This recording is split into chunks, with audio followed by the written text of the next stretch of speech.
Town officials are cracking down on long-term renters at one local motel. Details from this week's Board of Health meeting on this episode of Barnstable Today. It's Wednesday, April 8th, 2015. I'm Sarah Mantle.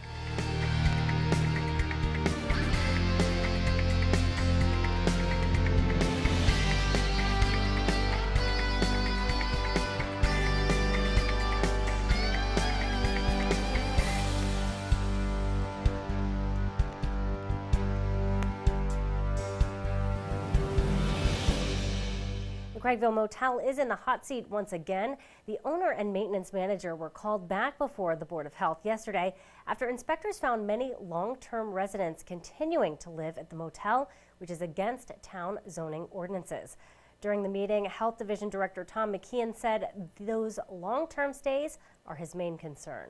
In my last paragraph of the 5-page report, I stated the following. It was noted during the inspections that many occupants are residing on premise for weeks, months, or years at a time. According to the state sanitary code, no temporary housing may be used except with the written permission of the Board of Health. The owner of this motel does not possess written permission from the Board of Health to provide temporary housing at this property. One last thing I got to mention. There were order letters that were sent out for the each inspection. Here's a copy of the order letter dated March 31st, 2015 in regards to the violations observed on March 18th. And here's a copy of the order letter dated February 23rd, 2015 for the violations observed on the same day, February 23rd, 2015. Zoning Officer Robin Anderson testified about what she witnessed during 3 inspections this year. I was accompanied by a building inspector, West Barnstable Fire, and Health, and the building commissioner was also with us. We broke into two teams on one occasion and 3 teams on the first 2 occasions with the checklist to kind of determine how each room was being used and the duration, what kind of equipment or cooking facilities we found, any evidence of long-term living.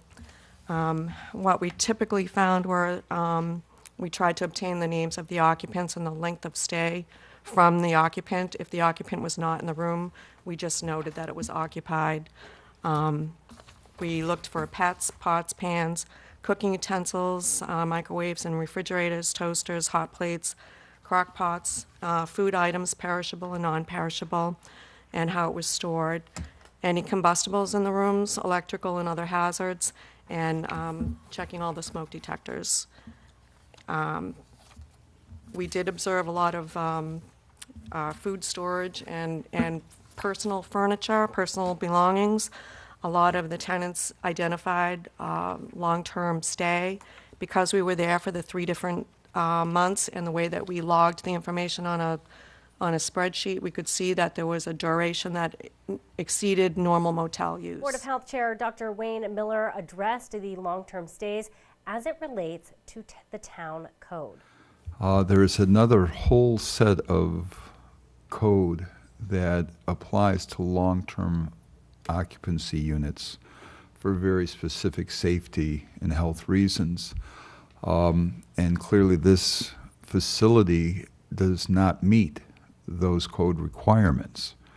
Those are in place, again, as you expressed, Mr. McLaughlin, a concern for people's safety and well-being and health.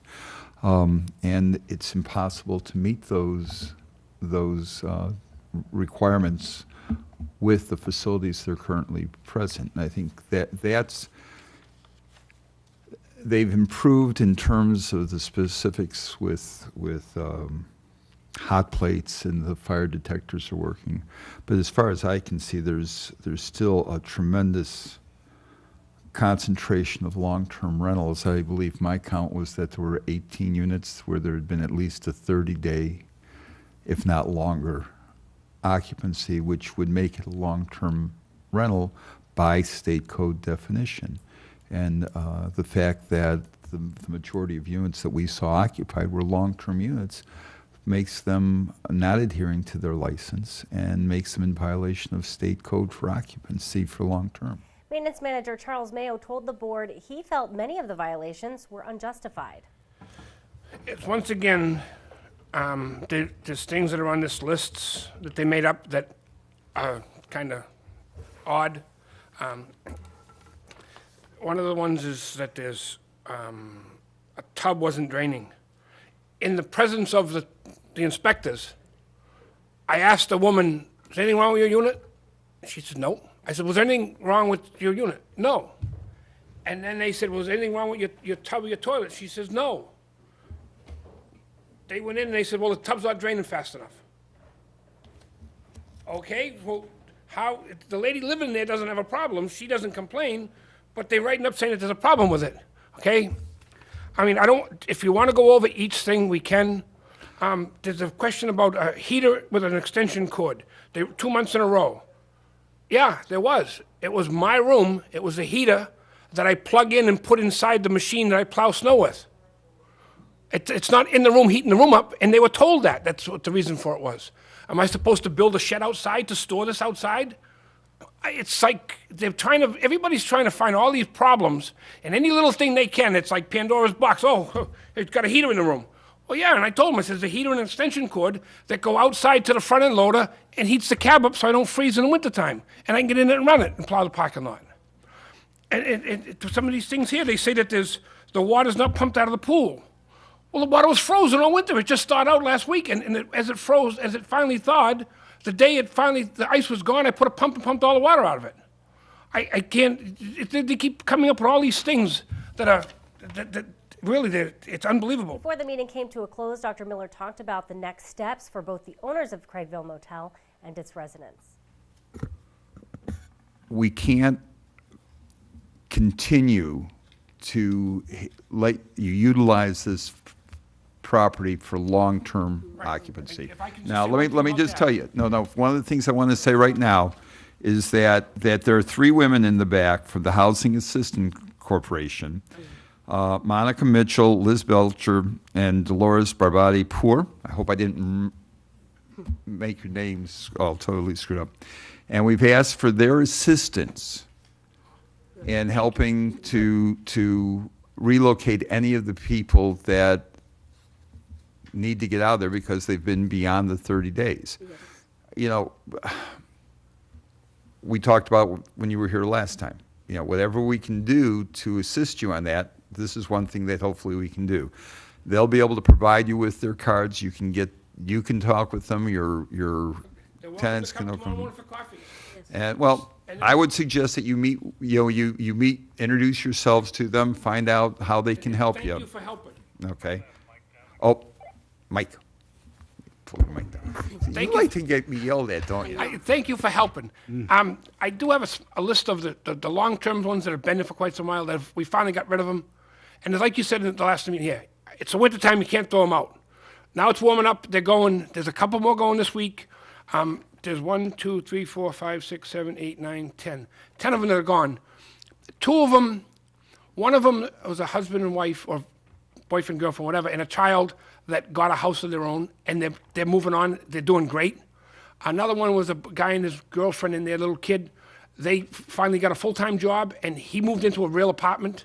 So they're not, it's working out, you know, people aren't just going out and going to another hotel. They're getting the step that they need to move forward. They're getting the step that they need to move forward to get on with their lives. Tara's done everything she can to help them. Maybe she did a little bit extra, but... After much discussion, the board voted to continue the matter until its next meeting, Tuesday, April 14th. At that time, the board will decide if it needs to modify, revoke, or refuse to renew the motel's operating license. Tonight, the Youth Commission meets at 6:40 at the Hyannis Youth and Community Center. The Old Kings Highway Historic District Commission meets at 6:30 as well. That meeting will be held in the West Barnstable Community Building. The Zoning Board of Appeals will meet at 6:30 to discuss the accessory affordable apartment program in the Town Hall hearing room. The Zoning Board of Appeals will follow at 7. Well, be sure to tune in to our hour-long news program, Barnstable This Morning, weekdays at 7 a.m. On tomorrow's show, we will chat with State Representative Randy Hunt. We'll talk with Cape Cod Regional Transit Administrator Tom Kerr. Plus, we'll have all the news and information you need. For Barnstable Today, I'm Sarah Mann.